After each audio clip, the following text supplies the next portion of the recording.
Assalamualaikum warahmatullahi wabarakatuh. Perkenalkan, nama saya Selviana dari kelas 22 3C Manajemen. Nah, jadi di sini saya akan merangkum materi dari kelompok 2, yaitu perencanaan sumber daya manusia.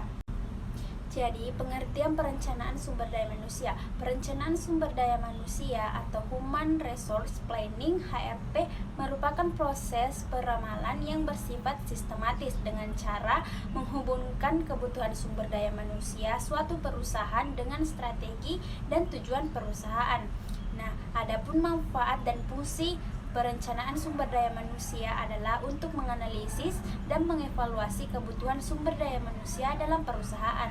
Selain itu, juga memudahkan perusahaan mendapatkan sumber daya manusia yang berkualitas untuk semua departemen dan tercapainya tujuan dan perencanaan sumber daya manusia.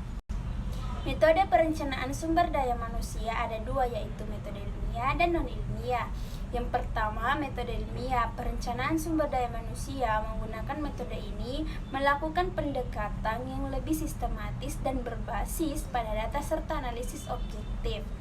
Metode ini mencakup pengumpulan data tentang kebutuhan tenaga kerja, analisis tren industri, proyek pertumbuhan bisnis, serta evaluasi kinerja karyawan saat ini. Metode yang kedua ada metode non-ilmiah. Metode ini merupakan pada perencanaan sumber daya manusia yang hanya bergantung pada pengalaman, imajinasi, dan perkiraan dari rencana sumber daya manusia yang dibuat dengan metode non-ilmiah ini memiliki risiko yang cukup besar. Faktor-faktor perencanaan sumber daya manusia. Yang pertama ada faktor eksternal. Persediaan karyawan berdasarkan analisis pasar, tenaga kerja, serta tren kondisi kependudukan, sehingga ada kerjasama antara penyedia tenaga kerjaan dengan perusahaan dan menjamin kualitas serta kualitas karyawan. Yang kedua ada faktor internal, menghitung jumlah para karyawan serta mengevaluasi kemampuan mereka sebagai bentuk adanya kemungkinan untuk penugasan para karyawan untuk mengisi lowongan-lowongan pekerjaan yang akan datang. Yang ketiga ada faktor ketenaga kerjaan, adalah untuk meningkatkan kecermatan dalam menyusun perencanaan tenaga kerja atau sumber daya manusia ke depan. Langkah perencanaan sumber daya manusia yang pertama, mengevaluasi persediaan SDM. HRD melakukan penilaian terhadap ketersediaan SDM dalam perusahaan. Langkah ini membutuhkan informasi mengenai berbagai aspek SDM perusahaan, mulai dari jumlah karyawan, kualifikasi, usia, jabatan, kompensasi, kinerja, pengalaman, latar belakang pendidikan, dan sebagainya. Yang kedua ada menganalisis kebutuhan SDM pada masa mendatang.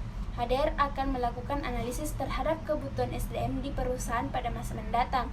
Mereka harus memikirkan jumlah lowongan yang akan dibuka, mutasi karyawan, promosi atau demosi jabatan, pengurangan SDM, dan sebagainya. Yang ketiga, HRD juga harus mencari kecocokan antara kondisi SDM pada saat ini dan perkiraan kebutuhan SDM pada masa mendatang.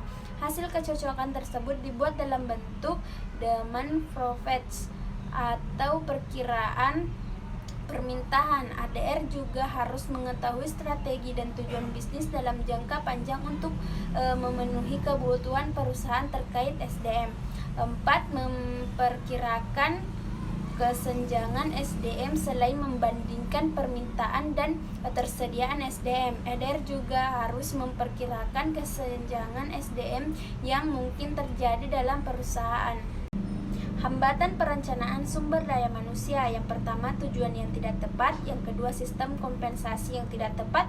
Yang ketiga, lingkungan eksternal yang tidak kompleks dan dinamis. Yang keempat, kondisi persaingan yang semakin tajam. Yang kelima, keengganan untuk mengubah tujuan. 6. Tidak memahami organisasi yang semakin dinamis. 7. Terjadi konflik internal organisasi antara manajemen dan buruh. Salah satu cara mengatasi hambatan perencanaan adalah dengan memahami tujuan perencanaan dan proses penetapan tujuan.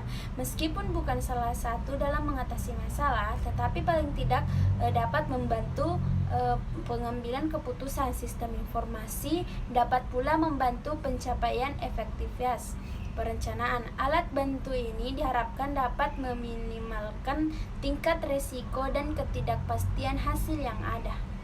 Itulah tadi rangkuman tentang perencanaan sumber daya manusia. Kurang dan lebihnya mohon dimaafkan. Wassalamualaikum warahmatullahi wabarakatuh.